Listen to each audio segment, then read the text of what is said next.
Assalamualaikum Sobat Football United, ringan amatiran ala gua. Di video kali ini gua ingin membicarakan terkait dengan situasi Ineos yang menurut gua melakukan perubahan yang sangat fundamental di Manchester United. Struktur manajemen. Ada beberapa yang mengatakan atau pendapat ya yang juga sering menyebutkan kalau Ineos ini seperti Glazer 2.0. Well, menurut gua dengan segala hormat dan juga respect, menurut gua pendapat tersebut tidak tidak masuk akal gua ya. Justru pendapat tersebut gua berpikir kenapa bisa terjadi? Apa karena lambatnya pergerakan di bursa transfer sehingga disebut Glazer 2.0, atau karena misalnya bagaimana Ineos ini masih menggunakan hutang, kabarnya kan untuk stadion ya, yang akan dikembangkan ini juga akan menggunakan hutang. Apakah seperti itu? Jika itu disebutkan, maka gua tidak sepakat. Ada dua faktor. Nomor satu terkait dengan transfer, justru kehati-hatian, justru hal-hal yang menurut gua berbeda yang diambil oleh Ineos ya.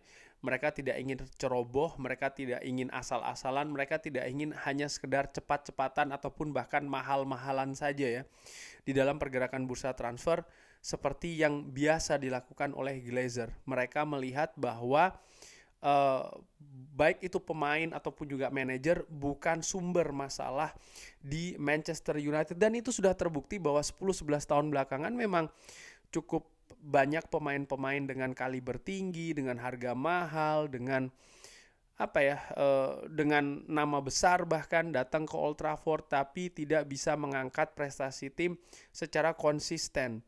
Sehingga ya mungkin bukan di pemain ataupun juga nama besar dari manajer yang datang ke Old Trafford, yang datang ke Manchester United tidak bisa bertahan lama, tidak bisa memberikan prestasi ataupun bahkan persaingan kompetisi secara konsisten.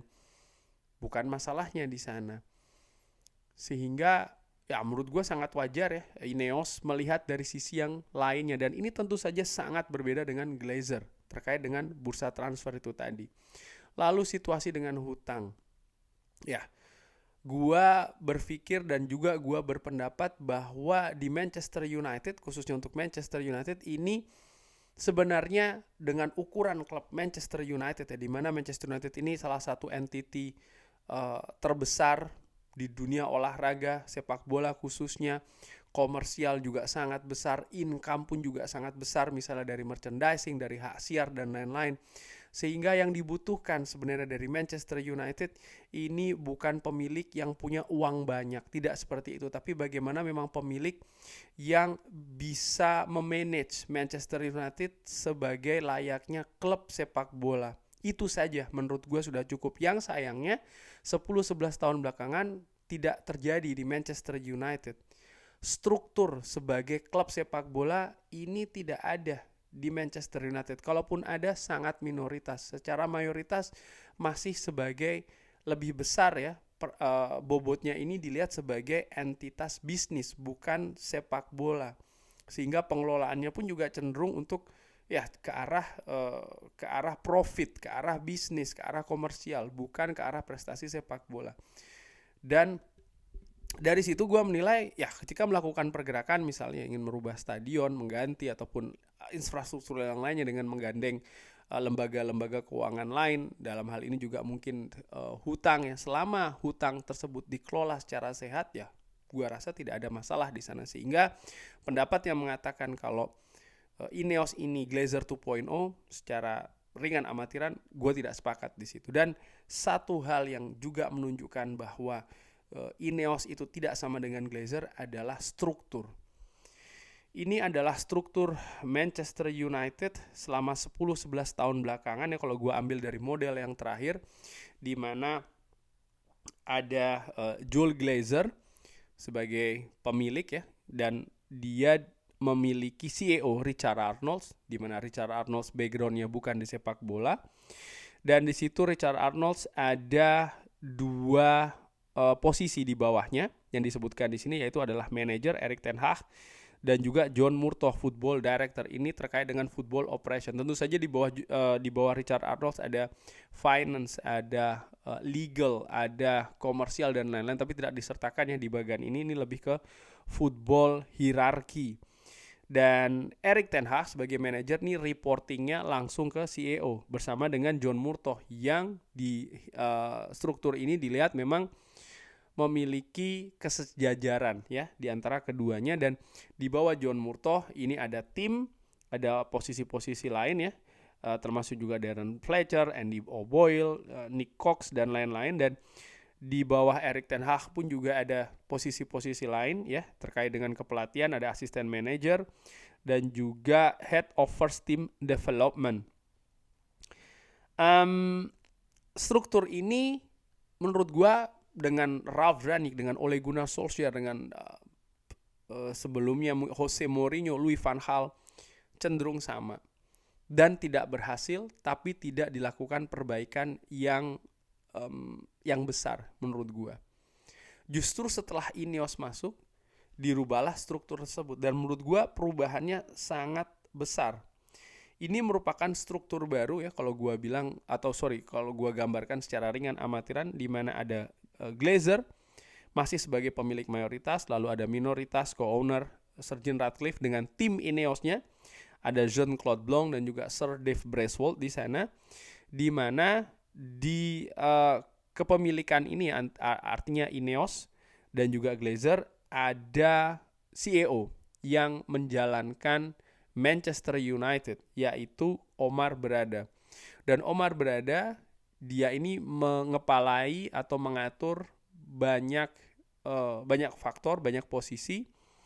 Tapi secara garis besar kalau gue lihat secara garis besar ya ada dua, yaitu adalah komersial dan juga bisnis. Tentu saja ada legal, ada finance dan lain-lain, dan juga football. Yang menarik adalah di unsur football atau sepak bola. Sebelumnya reporting itu langsung dari manajer ke CEO. Kali ini tidak. Ada sporting director. Sporting director juga memiliki tim di bawahnya, yaitu ada Jason Wilcox ya, yang tentu saja posisinya sebagai Director of Football, datang dari Southampton, yang memiliki peran lebih ke unsur teknis. Lalu ada Christopher Vivell. Christopher Vivell ini lebih ke bidang recruitment.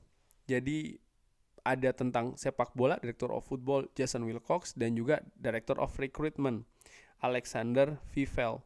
Dan dua hal ini menurut gua hal yang sangat penting yang selama ini di Manchester United semuanya dibebankan ke manajer.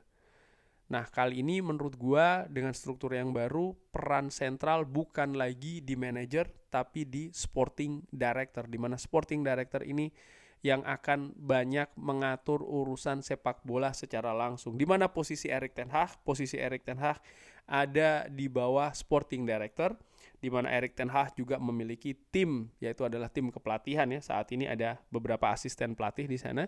Gue belum tahu akan seperti apa ke depannya, tapi paling tidak saat ini ada nama-nama tersebut, termasuk juga dua nama yang akan datang, yaitu adalah Ruud van Nistelrooy dan juga Rene Hake. Nah, dengan struktur yang baru ini bisa dilihat memang ada kompleksitas yang lebih mendalam, yang lebih detail lagi dari unsur sepak bola di Manchester United. Dan ini yang dilihat oleh Ineos, yang dibutuhkan oleh Manchester United.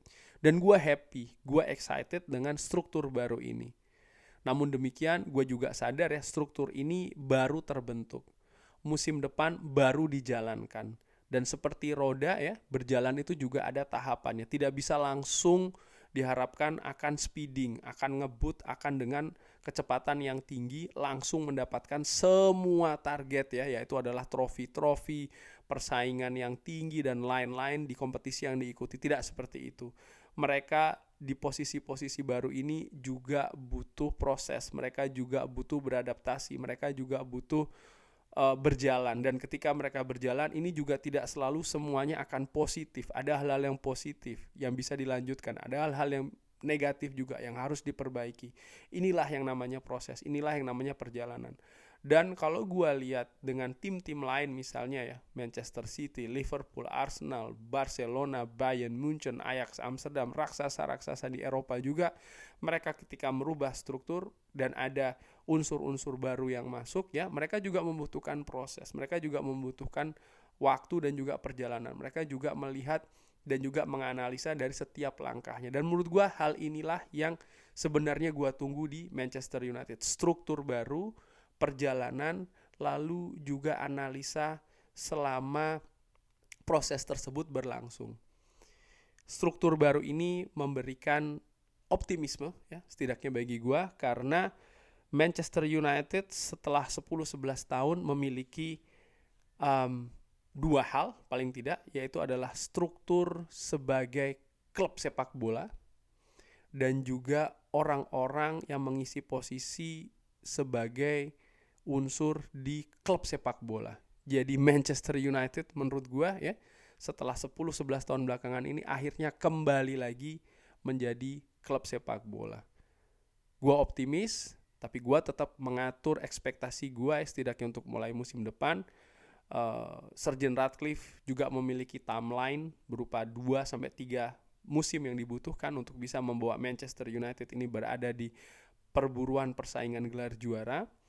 Tapi untuk 2-3 tahun musim ke depan ini tentu saja membutuhkan fondasi yang kuat, dan fondasi ini menurut gue adalah berupa struktur manajemen yang lebih bagus, yang lebih solid dibandingkan dengan periode sebelumnya. Gue optimis.